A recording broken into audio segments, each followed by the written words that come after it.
Bem-vindos a mais um mergulho profundo. O nosso objetivo hoje é bem ambicioso. Com certeza. A gente vai examinar um texto clássico e tentar extrair dele algumas ferramentas práticas mesmo. Isso, ferramentas para lidar com aquela sobrecarga, sabe?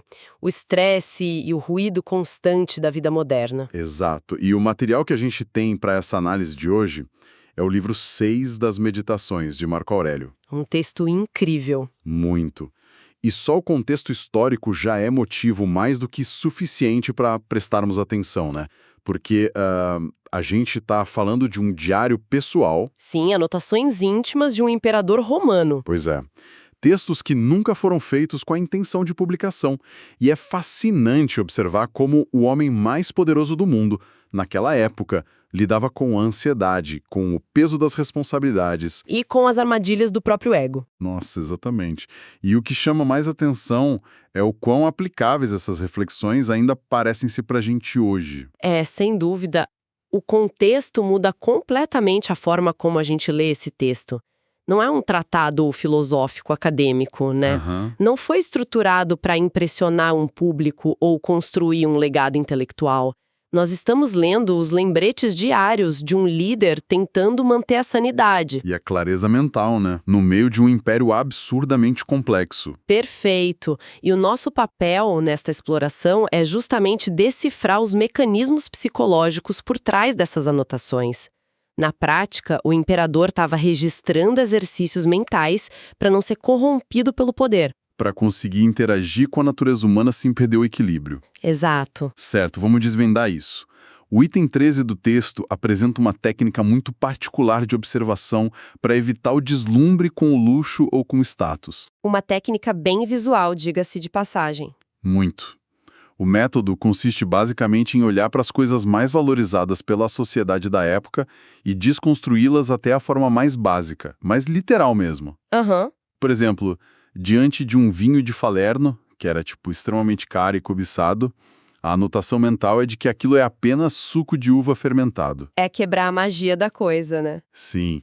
E sobre a toga pretexta, que tinha aquela borda púrpura, simbolizando o ápice do poder e do prestígio em Roma. O símbolo máximo de status. Pois é, a definição dele é de que se trata apenas de lã de ovelha tingida com sangue de marisco. Sangue de marisco é muito cru. Sim.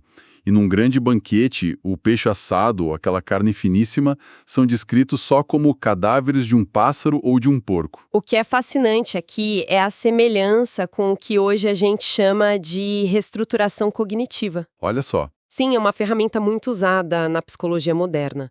Mas, claro, ouvindo isso, muita gente pode pensar: nossa, reduzir tudo aos componentes físicos não torna a vida meio deprimente? Eu ia justamente perguntar isso.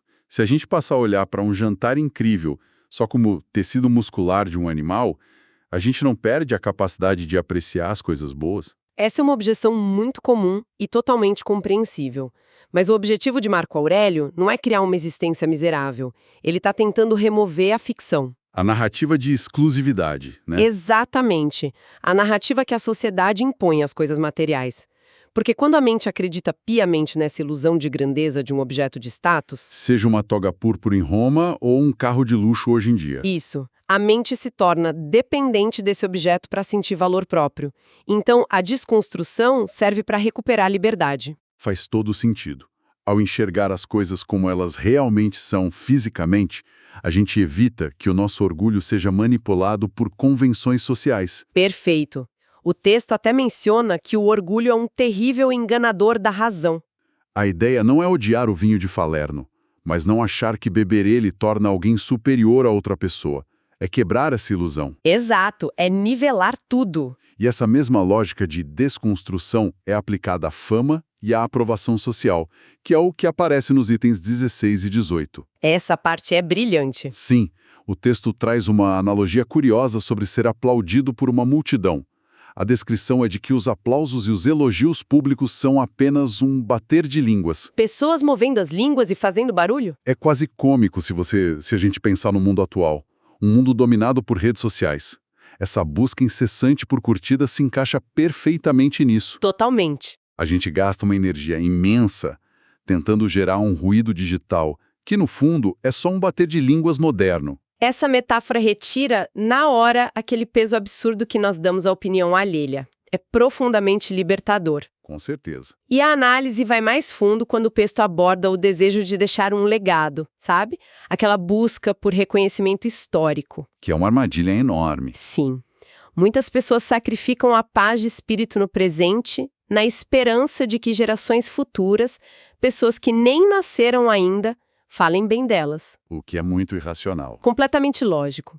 A reflexão aponta que sofrer para conquistar elogios de pessoas do futuro é tão absurdo quanto ficar triste porque os nossos antepassados, lá de séculos atrás, não deixaram elogios sobre nós. Nossa, é uma quebra de perspectiva incrível. É uma falha lógica na nossa percepção de tempo mesmo. Exatamente. Mas assim, desconstruir o desejo por uma roupa luxuosa ou por fama duradoura exige bastante esforço, claro. Só que é um trabalho interno, solitário. Sim, você faz com você mesmo. O cenário muda de figura quando outras pessoas entram na equação. Lidar com objetos é uma coisa. Lidar com comportamento alheio no dia a dia é o verdadeiro desafio prático. É aí que a filosofia é testada. Pois é, e o item 20 traz uma perspectiva muito útil para isso, como analogia de um ginásio de treinamento esportivo. A analogia do ginásio é excelente. Sim, a reflexão propõe que se, durante um exercício no ginásio, alguém nos arranha com as unhas ou dá uma cabeçada sem querer, a nossa reação instintiva não é acreditar em uma conspiração maligna. Nós não guardamos um rancor profundo por causa de um esbarrão. Exato. Nós simplesmente aceitamos que é parte da dinâmica do esporte. Ficamos mais atentos, nos esquivamos na próxima vez e mantemos a benevolência.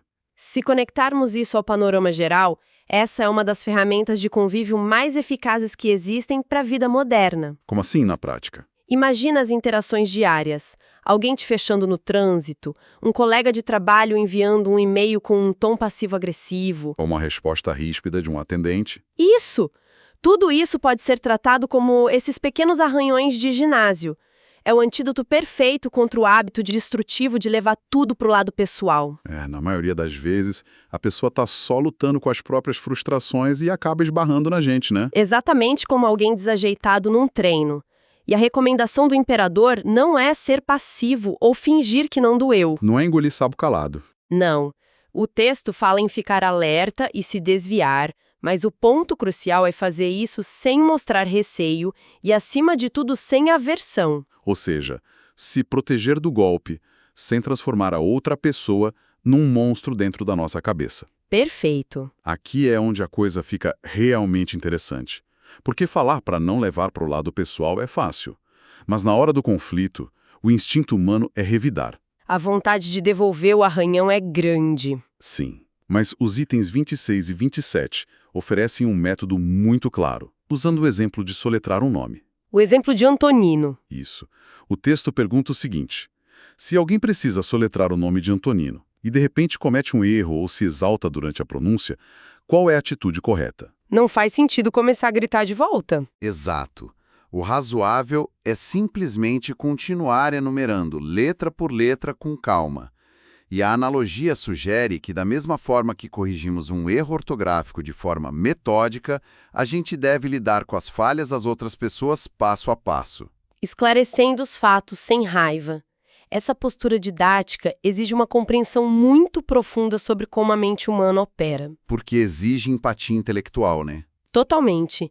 Marco Aurélio lembra constantemente que as pessoas agem de acordo com o que acreditam ser apropriado para elas naquele momento. Mesmo quando estão fazendo algo prejudicial. Sim, elas partem de uma premissa interna que parece correta para elas, por mais distorcida que seja do lado de fora. O texto argumenta que privar os seres humanos de buscar o que parece conveniente para eles é uma forma de crueldade. Exatamente. Então, quando alguém erra, o problema real é um erro de julgamento dessa pessoa. E a resposta lógica não é punir o erro com irritação. Porque isso só aumentaria o caos. A resposta é demonstrar o engano com paciência, o que reflete um princípio central do pensamento estoico que aparece lá no item 54. Qual é a frase exata? A regra da colmeia. O que não beneficia a colmeia, tampouco beneficia a abelha. Ah, claro. Essa regra resume muito bem a visão de que o indivíduo e a comunidade são inseparáveis. Não existe um benefício real a longo prazo em algo que prejudica o grupo como um todo. E logo no início das anotações, lá no item 7, ele diz que a verdadeira alegria mental vem da transição constante de uma ação útil à sociedade para outra ação útil à sociedade. E para ser genuinamente útil, é indispensável manter um nível altíssimo de humildade intelectual. Que é o que fica muito claro no item 21. O imperador escreve que, se alguém puder provar de modo conclusivo que ele está errado em alguma crença, ele mudará de opinião de bom grado. É uma admissão notável. A gente está falando de alguém com poder absoluto sobre a vida e a morte de milhões de pessoas. Sim. E ele diz que a verdade nunca prejudicou ninguém, mas persistir na própria ignorância traz danos reais. Defender uma ideia errada apenas para proteger o orgulho é visto como um desperdício irracional de energia vital. E essa submissão do ego à razão não surge do nada, né? Ela precisa ser cultivada através de modelos de conduta. Exato. E o texto dedica ao item 31 um estudo de caso muito minucioso do pai adotivo de Marco Aurélio, o imperador Antonino. Antonino é quase como o guia moral dele ali nas páginas. Sim. As anotações descrevem as características que ele admirava. A equanimidade constante, a firmeza em não aceitar calúnias, A ausência de vanglória e como ele suportava críticas injustas sem devolver na mesma moeda. mas a observação sobre Antonino chega a um nível de detalhe impressionante. Registra até os hábitos mais físicos dele. Sim, tem uma passagem apontando que Antonino conseguia trabalhar na mesma tarefa até o final do dia, sem interrupção, mantendo uma dieta tão frugal que não precisava sequer ir ao banheiro fora do horário de costume. O que, num primeiro momento, pode parecer muito estranho. Encontrar notas sobre os hábitos intestinais de um governante num diário filosófico. Pois é, dá a impressão de ser uma informação irrelevante, mas na verdade ilustra a profundidade da dedicação desse modelo. Não é uma curiosidade anedótica de jeito nenhum. Esse detalhe fisiológico aponta para o ideal do domínio da razão sobre os instintos mais básicos. O corpo de Antonino estava completamente condicionado e subordinado ao seu dever para a comunidade. Exato. Não havia espaço para excessos que pudessem desviar o foco do trabalho. Marco Aurélio analisa isso como a prova viva de que é possível alinhar cada aspecto da vida em prol de um propósito maior. É o nível máximo de coerência, né? Dos pensamentos às funções corporais. A coerência total entre a filosofia adotada e a vida vivida na prática. E essa busca por coerência ganha uma dimensão ainda maior quando o texto introduz a perspectiva da morte, que aparece muito forte nos itens 24 e 47. A mortalidade como a grande niveladora. Sim, não é tratada como um assunto sombrio ou depressivo. É a ferramenta definitiva para dar a devida proporção às coisas. O exemplo de Alexandre o Grande e o tropeiro dele é fantástico. O homem responsável por cuidar das mulas. Isso. A anotação destaca que, ao morrerem, o imperador que conquistou o mundo e o trabalhador humilde tiveram exatamente o mesmo destino final. Ambos foram desagregados e reabsorvidos pelas mesmas razões geradoras do universo. Retornaram aos átomos de maneira igual. Essa meditação sobre a mortalidade atua como um filtro muito rigoroso para as preocupações diárias. Quando o texto questiona sobre o destino de inúmeros generais, tiranos e até filósofos brilhantes que já se foram, o objetivo é colocar a efemeridade no holofote. Se a existência humana é um intervalo tão curto antes de retornar aos elementos básicos, por que a gente gasta tanta energia cultivando futilidades ou ressentimentos? Exato. O reconhecimento de que todos seremos reduzidos à mesma condição material ilumina o que realmente importa no tempo presente. Que é conduzir a vida com justiça, buscar a verdade e agir com benevolência em relação aos outros. Para simplificar, o imperador está sempre lembrando a si mesmo de que o presidente da maior corporação do mundo e o funcionário que limpa o chão do escritório vão acabar na mesma terra. Literalmente. É o maior destruidor de egos possível. Com certeza. Mas, claro, manter essa perspectiva cristalina na calmaria de um domingo à tarde é uma coisa. Aplicar isso durante o caos de uma crise é o verdadeiro teste. É aí que a teoria corre o risco de desmoronar. Sim, quando o mundo parece ruir ao redor, a confusão mental toma conta. Por isso que o item 11 traz aquele conselho formidável sobre o ritmo da vida. O ritmo de retorno. Isso. Ele reconhece que as circunstâncias externas podem, e, frequentemente, vão forçar uma perda de equilíbrio. É inevitável. E quando isso acontece, a instrução não é sentir culpa pelo abalo. A instrução é focar em retornar a si mesmo rapidamente. Essa passagem é vital. Ela corrige um grande mal-entendido sobre o que significa ter controle emocional ou praticar essas filosofias antigas. O mito de que a pessoa vira uma pedra, né? Isso. Existe essa visão de que o ideal é se tornar alguém frio, uma barreira que nunca sente o impacto dos problemas. E o próprio texto desmente isso. Reconhecendo que os distúrbios externos vão causar desequilíbrio momentâneo. A verdadeira habilidade não reside em nunca sair do ritmo. A habilidade está na capacidade de encurtar o tempo de recuperação. Retomar a harmonia o mais rápido possível após o choque. Sim. E quanto mais a gente exercita esse retorno consciente, maior se torna o nosso domínio sobre as nossas reações. Certo.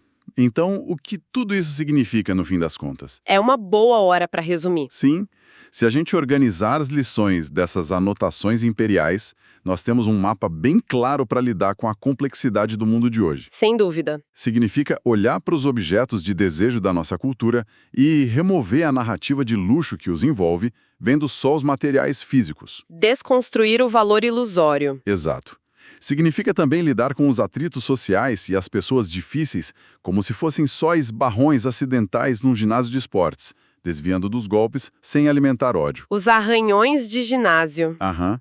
Significa compreender a regra da colmeia, onde o nosso bem-estar está totalmente ligado ao bem-estar do grupo, e ter a clareza de corrigir os próprios erros diante dos fatos. A humildade intelectual. E talvez o mais importante, lembrar constantemente da nossa própria mortalidade para não perder tempo com o que é passageiro. Em essência, trata-se de construir uma estrutura interna que não dependa da validação externa.